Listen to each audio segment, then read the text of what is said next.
जब सोल्जर ने हाँ में सर हिलाया तो कनक ने मुंह बना लिया। क्या तुम बुद्धू हो? मेरी बातों को समझना स्मार्ट लोग नहीं कर सकते। ये बोलकर कनक ने उस सोल्जर के पेट में पंच किया और कहा, आई लाइक यू। उस पंच से सोल्जर की सांस अटक गई। ये छोटी लड़की के पास इतनी ताकत कहाँ से आई? सोल्जर ने सोचा, फिर सीधा खड़ा हो गया। तभी ध्रुवी ने कड़क आवाज में कहा, कनक, अब मस्ती बंद करो, यहाँ ध्यान दो। ध्रुवी ने कनक को बाहर ही वेट करने को कहा, क्योंकि अगर कोई उसे और कसक को बचा सकता था तो वो थी। आखिर उसका निशाना तो ध्रुवी से भी अच्छा था। आर्म बेस का गोडाउन अंडरग्राउंड में था। वहां बहुत सिक्योरिटी थी, ह्यूमन सिक्योरिटी नहीं, टेक्निकल सिक्योरिटी। अर्नव और ध्रुवी सैटेलाइट फोन पर बात कर रहे थे। ध्रुवी, इतना जल्दी क्यों कर रही हो? अर्नव, एक बार कबीर का ऑर्डर निकल जाए फिर बूम, बाकियों को कुछ नहीं मिलना चाहिए। ध्रुवी, अर्नव प्लीज यार बेहेस मत करो, क्या तुम हेल्प करोगे? ध्रुवी ने झुंझलाते हुए कहा। अर्नव ने गहरी सांस ली और कहा, इसमें कोई हेल्प नहीं है, मैं तुम्हारे लिए सब कुछ करूँगा, लेकिन मैं बता दूं आर्मी के लोग भी उस जगह आज रात ही अटैक करेंगे। ध्रुवी ने हंसते हुए कहा, उनसे पहले मैं निकल जाऊंगी। अर्नव समझ गया कि ध्रुवी ने कुछ ही होगा, वरना वो हवा में तीर नहीं मारती। तीनों लड़कियों ने ऐसे कपड़े पहने थे जैसे खुद अंधेरा हो, सिर्फ उनकी आंखें ही दिख रही थी। बैम्बू के बहुत सारे छोटे छोटे घर बने हुए थे और उनमें एक में अंडरग्राउंड में जाने का रास्ता था, जिसे ध्रुवी ने नाइट कैमरा से देख लिया था। उसने उस घर की तरफ इशारा किया और दोनों उस घर में छत से एंटर हो गए। उस घर में कुछ नहीं था। कसक के हाथ में मेटल डिटेक्टर था जो उसकी उंगलियों में चिपका था। कुछ आगे चलकर बैम्बू के कालीन के नीचे दरवाजे से दोनों अंदर चली गई। गहरा काला अंधेरा था, लेकिन दोनों नाइट विशन कैमरे से सब कुछ देख सकती थी। दोनों को सामने एक लोहे का दरवाजा दिखा। ध्रुवी ने उस दरवाजे का पासवर्ड का पैनल खोला और चिप उस पर रख दी। एक स्पार्क के साथ दरवाजा खुल गया। दरवाजे के आसपास कोई नहीं था। ध्रुवी और कसक सिर्फ इशारे से बात कर रहे थे। मैप के अनुसार गोडाउन एक फ्लोर और नीचे है। अंधेरे में छिपकर ध्रुवी और कसक उस दरवाजे के खुलने का वेट करने लगे। आधे घंटे बाद आखिरकार वो दरवाजा खुला और वो दोनों 2 सेकंड में अंदर चली गई। ध्रुवी और कसक ने अपनी सांसों को भी धीमा कर लिया था। ये सब उनकी ट्रेनिंग का ही पार्ट था, जो ध्रुवी को दक्ष से मिला और कसक को कुणाल से। वैसे भी वहां बहुत कम रोशनी थी और बहुत सारे दरवाजे। उनको अपने स्पेशल कैमरा से सब दिख रहा था। एक कमरे सिर्फ कंप्यूटर्स थे, एक में फाइटिंग रिंग बनी थी। किसी में अलग अलग गेम्स खेले जा रहा थे। ध्रुवी का ध्यान एक कमरे ने खींचा जिसमें कुछ लोग थे जिन्हें जंजीरों में बांध कर रखा हुआ था। कसक ने भी ये देखा। वो सब सेक्स स्लेव्स थे और सब नेकेड थे। सारे सिर्फ यंग लड़कियां नहीं, यंग लड़के भी थे और छोटे बच्चे भी। ध्रुवी की हरी आंखें गुस्से से चमक गई। बास्टर्ड्स! इससे पहले ध्रुवी गुस्से में मिशन को कंप्रोमाइज करती, कसक ने उसे रोक दिया और इशारे से कहा, अभी नहीं, बाद में। ध्रुवी ने दांत पीस लिए और आगे बढ़ गई। उसका बस चलता तो एक एक कमीनों को इम्पोर्टेंट बना देती। जिस दरवाजे की तरफ वो बढ़े वहां डबल प्रोटेक्शन लेयर थी। प्लान के मुताबिक उस चिप की मदद से पासवर्ड पैनल डिस्ट्रॉय हो गया और अलार्म बजने लगा। तभी 10 हट्टे कट्टे गार्ड्स दरवाजे को चेक करने पहुंच गए। यहाँ तो कोई नहीं है, तो फिर कंट्रोल पैनल कैसे खराब हुआ? किसी ने जानबूझकर किया है। ये देखो, यहाँ कुछ है। उसने उस चिप को उठा कर देखा। तभी दूसरे ने कहा, ये कंट्रोल पैनल का ही पार्ट होगा। सबने हामी भरी। एक बार अंदर जाकर चेक करना होगा कि सब ठीक है या नहीं। हेड ने अपनी रेटिना स्कैन की और उंगलियों के निशान को वेरीफाई करवाया और दरवाज़ा खुल गया। दरवाज़ा खुलते ही सारे गार्ड पीटकर खड़े हो गए। हेड को छोड़कर किसी को अंदर झांकने की इजाज़त नहीं थी। इसी बात का फायदा उठाकर ध्रुवी और कसक हेड के पीछे से अंदर एंटर हो गए। ध्रुवी ने उसे एक पल में बेहोश कर दिया। कमरे में अंधेरा था और दोनों को अभी वेपन्स देखने में कोई इंटरेस्ट नहीं था, क्योंकि सब वैसे ही जलकर खाक होने वाला था। वेपन्स निकालने का कोई दरवाज़ा तो ज़रूर होगा, ध्रुवी ने कहा और दोनों ने ढूंढना शुरू कर दिया। तभी कसक के कनपट्टी पर किसी ने गन पॉइंट की। जब ईयरफोन पर कसक की तेज सांस की आवाज आई तो ध्रुवी समझ गई कि वो पकड़ी गई। Damn it! उसने नोटिस किया कि कसक को वो नाइट विशन में देख सकती है लेकिन उसे नहीं जिसने गन पॉइंट की है। ये एक ही टेक गैसेट होगा। इसका मतलब यहाँ बहुत लोग हो सकते हैं। ध्रुवी अलर्ट हो गई। अच्छा है यहाँ कोई कैमरा नहीं है। इस कमीनों को मैं छोड़ने वाली नहीं। ध्रुवी ने एक बड़ा सा खंजर निकाला और कॉम्बैट के लिए रेडी हो गई। वो एक छोटे स्टेडियम का बराबर कमरा था और सारी लाइट्स जल गई। 8 से 10 लोगों ने ध्रुवी और कसक को घेर लिया। वो कोई आम लोग नहीं थे, पारा कमांडोज थे। और जिसने कसक के गन तानी थी वो नक्श शेखावत था। उन सब के चेहरे भी ढके थे। ध्रुवी ने अपना खंजर हवा में रखा और कसक को बचाने को तैयार थी।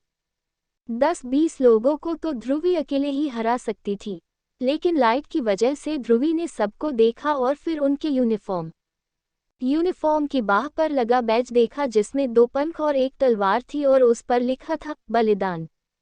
कसक ने भी देखा और दोनों जम गई। कसक और ध्रुवी ने अपने दोनों हाथ खड़े कर दिए। जिन्होंने ध्रुवी पर बंदूक तानी थी उसने पूछा, कौन हो तुम? ध्रुवी ने कस के नामे सर हिलाया। शिट, अब यहाँ से कैसे निकलूं?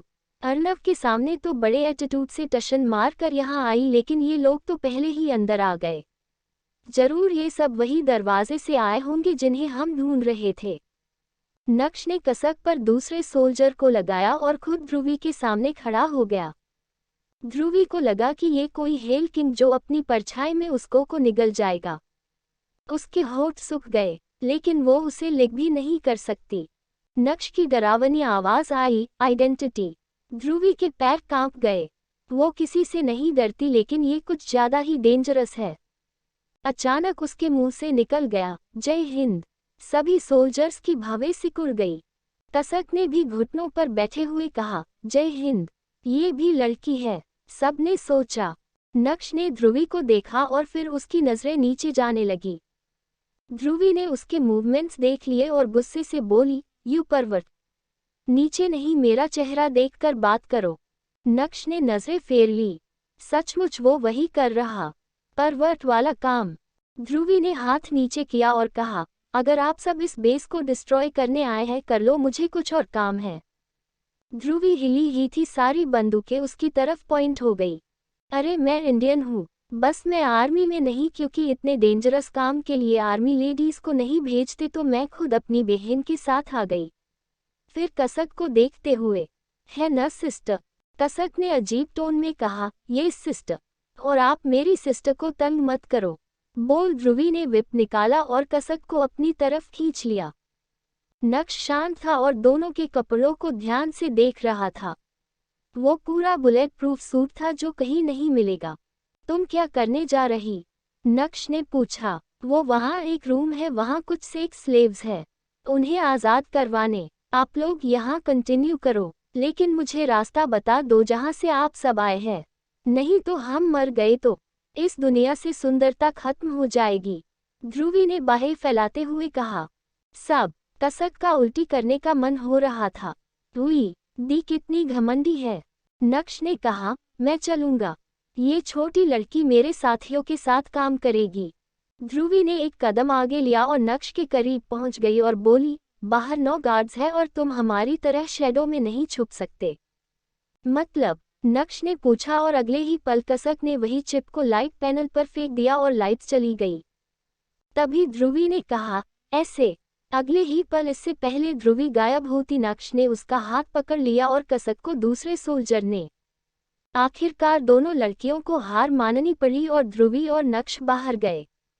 नक्श तो उनसे लड़ने में लग गया जबकि ध्रुवी ने उस दरवाजे को खोल दिया और उनकी जंजीरों को शूट कर खोलकर वेपन रूम की तरफ शांति से जाने को कहा। नक्श ने सबको मार दिया और जख्मी लोगों को देख समझ गया कि ध्रुवी झूठ नहीं बोल रही थी। कौन है ये दोनों? एक गार्ड ने नक्श पर हमले करने के लिए खंजर से वार किया तो ध्रुवी ने उसे रोक दिया और कहा, ध्यान कहाँ है आपका मिस्टर? अब चलिए, इससे पहले और आ जाए। बम प्लांट करके सब निकल गए। पीछे एक नदी बहती थी, उसी के जरिए सब अंदर आए थे। वो ज्यादा गहरी नहीं थी लेकिन उन जख्मी लोगों के लिए इसे पार करना मुश्किल था। वहां करीब 20 स्लेव्स थे। ध्रुवी ने 3 छोटे बच्चों को उठाया और कसक ने 2 को और नदी पार करने लगे। सारे कमांडोज आश्चर्यचकित थे। कुछ 10 मिनट बाद एक अंडरग्राउंड धमाका हुआ और पूरा बेस उड़ गया और उसी धमाके के बीच ध्रुवी और कसक को कनक चुपके से निकाल कर ले गई। नक्श के कानों ने कुछ हलचल सुनी और उन दोनों लड़कियों की तरफ देखा तो दोनों ही वहां नहीं थी। कहाँ गई दोनों, नक्श ने पूछा, लेकिन जवाब किसी के पास नहीं था। लोगों को बचाने में वो लगे हुए थे। जितने भी लोग थे वहां, किसी के शरीर में कपड़े नहीं थे और सब ठंड और शर्म से कांप रहे थे। नक्श ने सिचुएशन को समझकर कहा, विक्रम, तुम मेरे साथ चलो, उन लड़कियों को पकड़ना जरूरी है। बाकी के कमांडोज ने कैदियों को लेकर अपने गाड़ियों की तरफ चले गए और नक्श विक्रम के साथ दूसरी तरफ। तभी अरुण की आवाज तीनों के कान में पड़ी, सिस्टर्स, जल्दी करो, 2 लोग तुम्हारे पीछे आ रहे हैं। ध्रुवी अचानक रुक गई और 4 कदम आगे कनक और कसक भी। क्या हुआ? जल्दी चल, कनक ने बेसब्री में कहा। ध्रुवी ने कुछ सोचते हुए कहा, मैं उन दोनों को झरने की तरफ ले जाती हूँ। चौपर तैयार रखना, अब वो हवा में तो नहीं उड़ सकते ना। अरुण ने सब सुना और कहा, ओके वी, जल्दी निकल। कनक और कसक चौपर की तरफ बढ़ गई और ध्रुवी दूसरी तरफ। वो अपनी परछाई दोनों को दिखाना चाहती थी। नक्श ने परछाई देख ली और कहा, विक्रम उस तरफ। झरना तक जाता पानी उसी नदी का था और उसका पानी पहले कम था और आगे जाते हुए बढ़ता जा रहा था। चारों तरफ जंगल था और आज पूरा चांद होने की वजह से झरने का पानी चमक रहा था। जैसे ही पानी की आवाज आई, नक्श और विक्रम उस तरफ चले गए। ध्रुवी दौड़ती रही और मन ही मन सोचा, बस ये लोग शूट न कर दे। करना तो नहीं चाहिए, आखिर मदद की है हमने। लेकिन वो अब भी श्योर नहीं थी। जरूर मेरे पीछे वो हेल किंग टाइप्स बंदा ही पड़ा होगा। अचानक उसका पैर फिसला और वो गिर गई। आह, उसे चोट लग गई, वो भी सर पर। ओह नो, क्या मैं मर गई? फिर वो जल्दी से खड़ी हुई और दोनों को देख लिया। नहीं, मैं जिंदा हूँ, चल भाग वी। ध्रुवी अपने सर के कोनों में गिला एहसास हुआ। खून, मॉम को क्या बोलोगी? डैड तो मेरी जान ही ले लगे। कबीर, मेरे 5 मिनट, बड़े भाई मुझे बचा लो। ये बोलते हुए वो झरने के कोनों तक पहुंच गई। अब तो आगे रास्ता ही नहीं था। मैं तो आ गई, लेकिन मेरी सवारी कहाँ है? क्या मुझे कूदना होगा? अर्नव ने कहा, वी, चौपर 1 मिनट में आएगी। ध्रुवी ने दांत पीस लिए। इतना लेट? नक्श और विक्रम ने ध्रुवी की तरफ गन पॉइंट कर। नक्श ने कहा, सरेंडर। ध्रुवी ने हाथ ऊपर कर लिया, इससे उसके सर टच हुआ और उसके दर्द भरी आह निकली। तुम्हें चोट लगी है? नक्श ने पूछा। ध्रुवी ने कहा, हाँ। तुम दोनों मेरा पीछा क्यों कर रहे? क्या लड़कियों को फॉलो करने का शौक है? परवर्त। नक्श ने अपना मास्क निकाल दिया और कहा, ये चेहरा देखो और पुलिस में कंप्लेन कर देना। ध्रुवी ने ऐसे शार्प फीचर वाले चेहरे को कभी नहीं देखा। वैसे उसके फैमिली के मेन एक से बढ़कर एक हैंडसम थे, लेकिन सबके चेहरे फियर्स थे, लेकिन इसके चेहरे में मासूमियत थी। ध्रुवी ने पलके झपकाए और कहा, तुम कितने हैंडसम हो और कितने क्यूट भी। पीछे से विक्रम की हंसी की आवाज आई। नक्श को कईयों ने हैंडसम कहा था, लेकिन क्यूट कभी नहीं। नक्श के कान लाल हो गए, लेकिन फिर उसने खुद पर काबू पाया और जोर से कहा, शट अप, अपना मास्क उतारो। ध्रुवी ने मुस्कुराते हुए कहा, ओह, ये बात है, तुम्हें मेरा ब्यूटीफुल चेहरा देखना है। नक्श शांत रहा और उसे घूरता रहा। कहाँ रह गई कनक? ध्रुवी ने सोचा और पीछे देखा। भागने का कोई रास्ता नहीं था। उसने एक लंबी आह भर और अपने चेहरे से मास्क निकाल दिया। नक्श की नजरें सबसे पहले उन हरी आंखों पर गई और उसका शरीर जम गया। ध्रुवी चुप रही और अपने चोट के दर्द को सह रही थी। वही नक्श का शरीर कांप रहा था। ऐसा लगा काजल उसके सामने खड़ी है। वही आंखें, वही गुस्सा, वही कॉन्फिडेंस, वही तेवर, वही छोटी सी नाक और वही परफेक्ट लिप्स। विक्रम ने देखा, ऊपर चौपर था और उसने जोर से कहा, लीडर। चौपर। लेकिन नक्श वही जमा हुआ था और ध्रुवी उसे खुद को एकटक घूरते हुए देख कंफ्यूज थी। जैसे ही ध्रुवी ने कदम पीछे लिया और जाने को पलटी, नक्श घबरा गया और चिल्लाकर कहा, काजल, रुको। ध्रुवी इस नाम को सुनकर चौंक गई और उसकी भवें सिकुड़ गई। लेकिन अभी कुछ और सोचने का टाइम नहीं था। वो वापस पीछे मुड़ी और झरने की तरफ कूद गई। एक सीढ़ी को पकड़कर जो चौपर से बंधी थी, वो हवा में गायब हो गई। ध्रुवी ने मुड़कर देखा तो वो उसी की तरफ देख रहा था, लेकिन वो उसे सिर्फ रोकना चाहता था, बस एक ही नाम ले रहा था, काजल। रुको, काजल, काजल, काजल। दोनों लड़कियों ने ध्रुवी को ऊपर खींचा और उसका चेहरा देख घबरा गई। ओह माय गॉड वी, तुम्हें बहुत ज्यादा लग गई, कनक ने कहा और कसक ने तुरंत उस पर पट्टी करने लगी। लेकिन ध्रुवी को कोई दर्द नहीं हो रहा था। उसे तो बस ये समझ नहीं आया कि उसे देख उस लड़के ने उसकी मॉम का नाम क्यों लिया। अचानक उसने दोनों से पूछा, तुम लोग एक बात बताओ, क्या मैं मॉम की तरह दिखती हूँ? कनक और कसक ने एक दूसरे को देखा। हालांकि सिचुएशन के हिसाब से ये सवाल सही नहीं था, लेकिन कसक ने कहा, हाँ, स्पेशली तुम्हारी हरी आंखें। कनक ने आगे कहा, मैंने मॉम के साथ काजल बुआ की पुरानी फोटोज देखी है। काजल बुआ जब तुम्हारी एज की थी तब ऐसी ही दिखती थी जैसे तुम हो। ध्रुवी फिर ख्यालों में खो गई। क्या हुआ, ये अचानक ऐसा क्यों पूछा? ध्रुवी ने ना में सर हिलाया और कहा, छोड़ न, बस ऐसे ही। आगे तीनों में कोई बात नहीं हुई।